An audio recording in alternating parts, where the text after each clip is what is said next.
आंतरशालेय वक्तृत्व स्पर्धेत सादर झालेलं नदी बोलू लागली तर या विषयावरचं म्हणजेच मी नदी बोलते या विषयावरचं हे अत्यंत अप्रतिम आणि दर्जेदार भाषण. हे भाषण तुम्ही शेवटपर्यंत पहा. आपली यूट्यूब वाहिनी सबस्क्राईब करा. नदी बोलू लागली तर भाषण.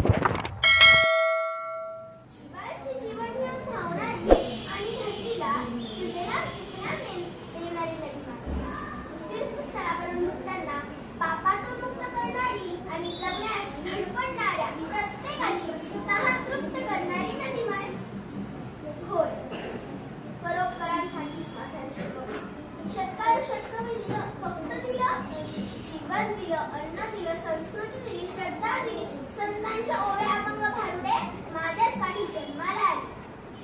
पण आता मी विचारते, मला नुसतंच म्हणता नदीमाय, पण माझ्यासाठी करतात का? कधी विचार केला का माझ्या दुःखांचा? नदीवर कपडे धुतात, जनावरे धुतात, सांडपाणी सोडतात. अरे ह्यामुळेच मी प्रदूषित आहे. निर्माल्य नदीत, मूर्त्यांचे विसर्जन नदीत, प्लास्टिकच्या पिशव्या, बाटल्या नदीत. अरे या सगळ्यांमध्ये माझा जीव गुदमरून जाय. अरे मी नदी आहे का कचरा कुंडी? करते रे तुझ्याच धावा, मला या कचऱ्यातून मुक्ती दे मानवा. भगवान श्री कृष्णाने सुद्धा कार्य अमर्तन करून यमुनेचे पाणी विषमुक्त केले.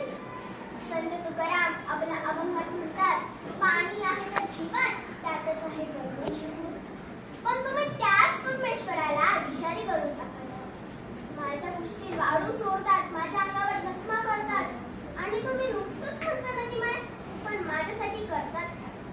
मानसा मानसा कधी होशील तू माणूस, लोभासाठी झाला मानसाचा कानूस. मानसा मानसा तुझी नियत बेकार, तुझ्याहून बरते गोठ्यातलं जनावर. मानसा आता तरी शहाणा हो, माझं रक्षण कर, प्रदूषण रोख, नदी संरक्षण कायद्यांचा मान ठेव. येणाऱ्या कुंभमेळ्यात माझी काळजी घे, मला स्वच्छ ठेव, नाहीतर सर्वनाश होईल. निसर्ग पूजा श्रद्धेने पण जबाबदारीने कर. शेवटी इतकेच सांगू इच्छिते, रक्षण कर मानवा नदीचं, रक्षण कर मानवा नदीचं.